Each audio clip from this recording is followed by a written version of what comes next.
Good morning, Frugalistas and Dumpsterinos. I'm so excited. It finally came! That's right, my digital electric pressure canner. I'm so excited. It arrived last night. I sat on the kitchen floor and read the whole instruction manual, so I'm totally ready to go. Pressure canning, yeah! Today, the maiden voyage. I'm gonna can hamburger meat and some chicken. I'm so excited. I could hardly sleep last night. Now, I did not get that giant pot with all the dials and stuff on top that you see people have in their pressure canning videos that sits on top of a stove. I opted to get this electric one because it seemed like it was a little bit more foolproof. You know, it's got automatic things in their buttons you push, and I think it's just much easier. The big pot on the stove still kind of scares me with all the pressure and everything, but also really it was a matter of cost and frugality, because that big pot that you see, like, and I think it makes sense for some people to have that huge pot if they raise their own chickens, for example, or other livestock, and they're just going to be canning a ton of meat, or they just have an amazingly bountiful, huge garden and have tons of green beans to can. But I think for my purposes, I'm not going to need that massive pot. And you'll always hear them say in the videos, well, it's a little pricey, but it's worth it. It's over $400 freaking dollars for a pot. I get that it has pressure gauges and it's a special pot, but it's still over $400. I saw an even larger one on Amazon for over $600 for a pot. This pressure canner was, it was under $300. I forget exactly what it was, but it was under $300, which kind of seems to make more sense to me. So I have hamburger cooking on the stove. I have the jars in the canner with water in them doing their little warm-up phase. And as soon as they're warmed up and the hamburger's cooked, then I can put the hamburger in the jars, and then I'm going to pour boiling water over it and put just a tiny bit of salt in, because it just seems like just plain boiled water over it will be gross and will make the flavor weird. Like, I don't know. When I do the chicken, I'm going to cook it. I have chicken legs. I'm going to cook it first and take it off the bone. I know, I've seen it too. People just put like whole chicken legs in the jar with the bones and everything. I know you can do that. I know you can pack them in raw and it cooks in the pressure canner. Like, I know that. But I'm not going to do that. I'm going to probably just boil it or roast it. I don't know what I'll do. Probably just boil it. I'll probably boil the chicken legs and then I'll take the meat off and then can that, because one, jars are expensive, and I want the jar to be filled up with meat, not bones, and I want to use the bones to make broth. So, aren't we excited? Hopefully nobody's face will get blown off by the end of this video. So here's some hamburger meat that just came out of the pot. The dog just came and jumped on me and is making me move the camera. Cooking more hamburger meat here. I took a whole bunch of hamburger out of the freezer last night and left it thawing out in the sink overnight. Like, so much hamburger meat. I'm so glad to be able to clean the freezer out a bit, because, you know, it gets mysterious in there. Here's the beauty. She's got the jars in there now with just some water. And you see, it's having trouble focusing because this is lit up, but it says pressure can here because there also is a water bath can option, and it says warm, and it's almost, oh, it says fill jars. We're at the fill jars thing. Oh my God, wait a minute. We have just gone from warming to fill jars. Ooh, we're ready to fill jars. All right, I have my handy little cheat sheet guide here. Insert jars, cover, sensor arm, takes 20 minutes. Canner will beep twice and fill jars lights up. I didn't hear it beep, but that's okay.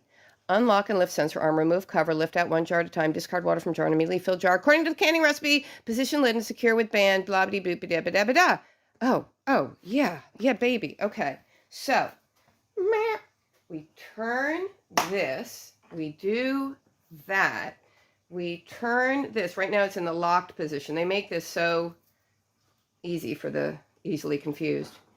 Install, remove, lift it away, don't lift it towards you. The directions say lift it towards you, which to me means like that. That to me is lifting away so the steam doesn't go right up in your face. And they say lift towards you, and I think when they say towards, they mean, oh, you're pulling it towards you like this. But to me, anyway, whatever. Lift it so that you don't get steam in your face. Then we've got our jars in here. And we're going to lift them out. What's on the jar lifter? Which schmutz is that? Okay. We have jars of water in here. So these are all warm, brand new jars. I washed them. Look at that water in the jar. And I'm just going to pour the water out. I have a little bowl back here to just pour it in so I don't have to walk over to the sink. And I will probably just actually say, oh wait, don't put it back in. What am I doing? Put that on the dish towel to fill. I'll probably save the water and once it's cooled off, and I don't know, just water plants with it or something. But I don't want to just pour it down the drain because, you know, we need to conserve water. Even though it's pouring rain out right now. Still. All right, so we'll get all the water out of each jar. This is so freaking exciting. Even if this just turns out to end up being dog food someday. Dogs need to eat too.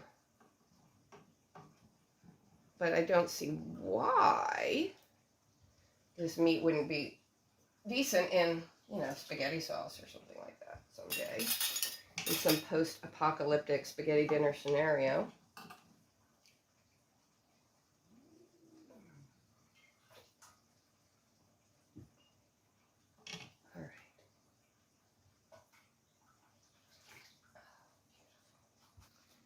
All right, so let me move my little bowl of water out of the way and put the hamburger meat down right there.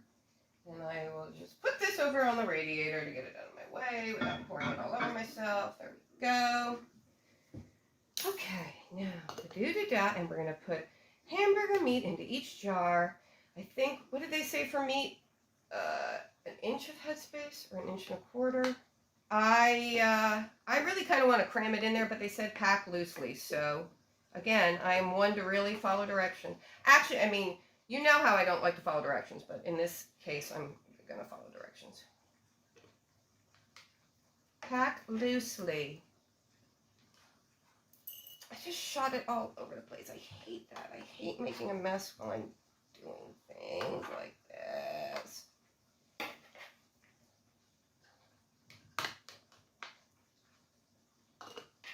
I know some people might be wondering, why is she so freaking excited about this?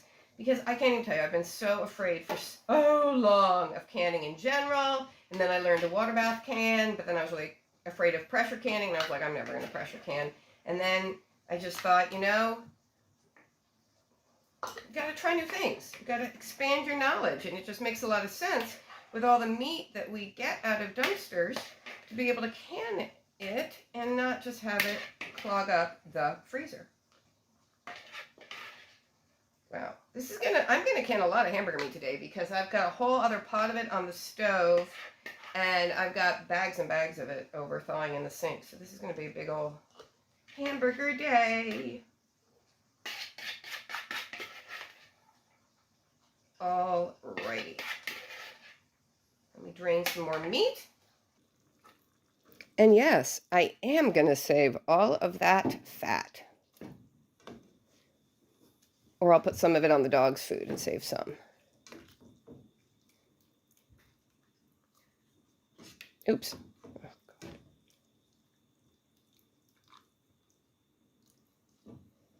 Got my tea kettle back there because I'm going to fill each jar with the boiling water. Over here, those are my various containers of sourdough starter.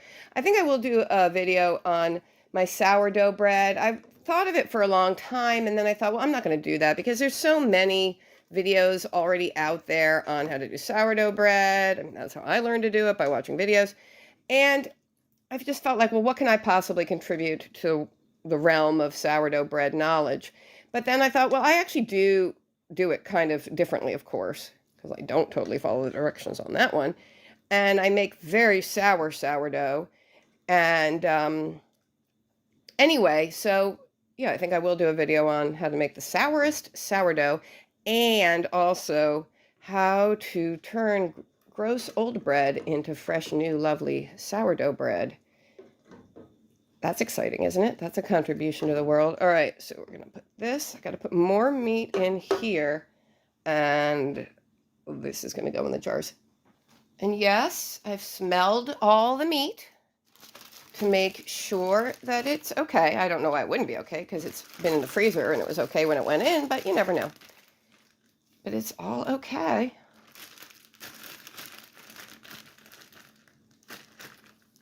And I'm pretty certain this was all free dumpster meat. I mean, I can't even think of, like, when's the last time I bought hamburger meat? Like 20 years ago? I don't even remember. Okay. Got some frozen chunks still in there. I'm going to cover it so keep the heat in, let it cook faster. I have 7 pint jars here, and that is how much will fit in the canner. And you can pressure can quartz in here. You can use this as a water bath canner, as I said, but you can't do quartz in there because it's not tall enough to cover the quartz with the requisite amount of water. But for pressure canning, you can. You can. Whenever I can food, I think, wouldn't Daryl and Carol love to stumble upon my house and find all this canned food? And if you don't know who Daryl and Carol are, I refer you back to the greatest show ever made, which is The Walking Dead. Alrighty. Alright, the directions say to fill it up with either boiling water, broth, or tomato juice. And I thought tomato juice would be a great idea because then this would just be ready to go into tomato sauce. But I don't have any tomatoes at the moment to get the juice out of. I offered to go dumpster diving yesterday with Frugal Daddy because we're really low on fresh food because he hasn't gone in like a week. I offered like 5 times yesterday. I was like, okay, it's 9 o'clock. Let's clean house for an hour or 2, and then we'll go dumpster diving. I'll go with you. And then he took a nap, and I cleaned. And then at like 10:30, I said, okay, do you want to go? And he didn't want to go yet. Oh, did I fill that too far? And then at 11:30, I said, okay, you want to go? I asked him at 12. I asked him at 1. And, oh, shit, I wasn't paying attention. I was talking, and I filled that too much. What am I going to do? Hold on. I feel like I have too much meat. Like I haven't left enough headspace in some of these. And I don't want to overfill because that would mess everything up. I'm going to use my plastic knife as my debubbler because with loosely packed hamburger meat, I'm thinking there'll be a lot of air bubbles in there. Does settle down a bit when you debubble, doesn't it? You don't want the air bubbles to rise later while it's canning because then it might cause too much headspace, except I don't think I'm anywhere in danger of having too much headspace because I have too little. We are so close to getting these in the canner. This is so exciting. I'm just going to put a little sprinkle of salt in each one. They do say not to use table salt because there are additives in table salt to keep it from caking, and that can cause the liquid in here to turn cloudy apparently, but who cares if it's cloudy? I mean, I'm not going to go out and buy kosher salt just for this. Okay, then we need to wipe every rim off. Also, with using the electric canner, I'm pretty sure you are allowed to walk away and do other things in your house while it's doing its thing. Whereas if you have that giant pot on the stove, you might not want to walk away from it. I probably would want to walk away from it because I don't want to be in the kitchen when it explodes. Put our lids on. Why does that feel weird?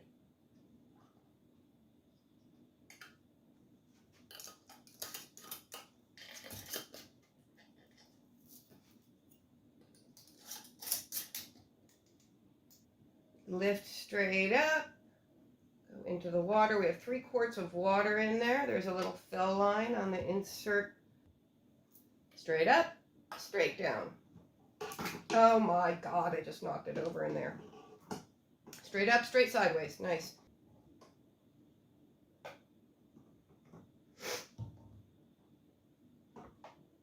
Look at that! All 7 fit. Now what do we do next? Place cover on canner and lock. Right here it says install remove, and it has a little line. So to put the lid on, you line it up there, and then you turn it into the locked position. Ooh, and it feels locked. Lower that, lock that. Ooh, it says heat now. It's gone from warm to heat. Heat lights up. Once the proper temperature is reached, vent and 010 will light up, and the timer will begin to count down. Wait a minute, when am I supposed to put the time in? I never put the time in. When venting time expires, unit will start beeping. Oh. Shit. Now what do I do? Wait, I forgot to put the time in. I forgot to put the time in. I think I was supposed to do that at the beginning. Wait, so what we're going to do is we press X for 3 seconds, and that starts us over again. So, pressure can will flash. Press the control knob to set pressure can mode. Okay, then that lights up. Rotate control knob to specific processing time. All right, that's where we put this up to 75. I was supposed to do that in the beginning.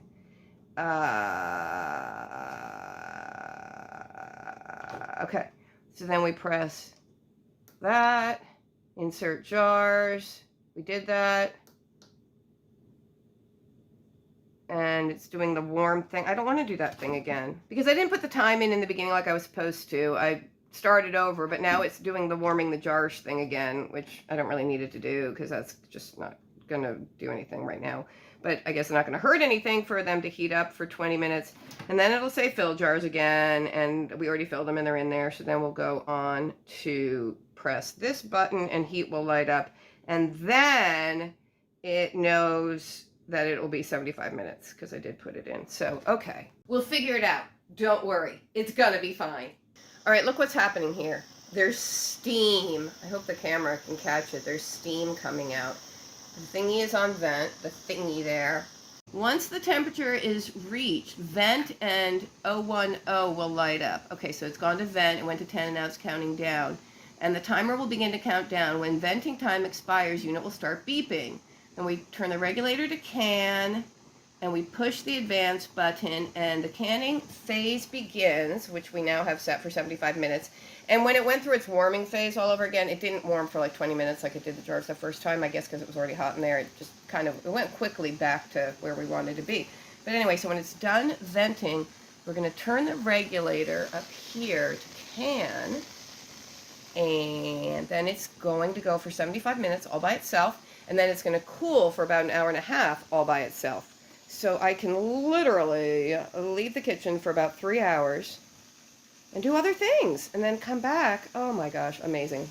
I'm going to try quart jars next because I only have 2 more pint jars and I want to save some for chicken. I need more jars. Obviously, I need more jars. Jars are too expensive. Now I need a glass blowing forge so I can start to make my own mason jars. That's the only way to be truly frugal. All right, 3 minutes to go, and then we move to the canning phase. I was just looking in the freezer to see what else is in there that I can cook and can, and I have a couple baggies, many baggies actually, of little meatballs. And they're not meatballs I made because I don't make good meatballs. Those are meatballs we found, like, you know, pre-made meatballs, dumpster meatballs. And this recipe for hamburger said that you should make the hamburger into like little chunks, the meat into chunks. But with ground beef, you can, you know, crumble it up, right? So I crumbled. But if you can do it in chunks, then why can't you do meatballs? And I think these meatballs that you get frozen are already cooked anyway. So I'm thinking meatballs in a jar with the tomato sauce. You could do that, right? That would be amazing because it says you can use tomato juice. And you'd have like meatballs and sauce ready to freaking go. And then you'd get your dumb little meatballs out of my freezer. I think I'm going to try that. I'm very excited. I mean, all we're going to actually do is turn this knob. It says vent here and it says vent there and it says can in the middle. So when this starts to beep, we're just going to move this to the canning position. And then press the advance button, which is this little arrow, to the canning phase. You know what a lot of people would say? They would say, is this really cost effective? Because you just spent all this money on this canner. But once we've canned $300 worth of free meat, then it's like that covers the cost of the canner. And then all canning after that is just free meat. And then you also have to account for the cost of your jars. So the cost of the jars and the cost of the canner at some point will equal the cost of the meat, and the meat was all free. So that balances out, And then after that, you just need to make sure that you're basically canning more free meat than the cost of the jars. Oh, this says remove. I was about to say, why is this? Ow, that's hot. Turn knob towards remove. How to open, lift knob. All right, we'll just peel that off. Oh, it's beeping. It's beeping. Okay, it says can. I know it's hard to read because the way it's lit up, but we're just going to switch that to can. Holy freaking cow, I did it. Push the advance button. 75 minutes. Can, it says can and 75. It's doing it. It's doing it. All right. But it's beeping. It's done cooling.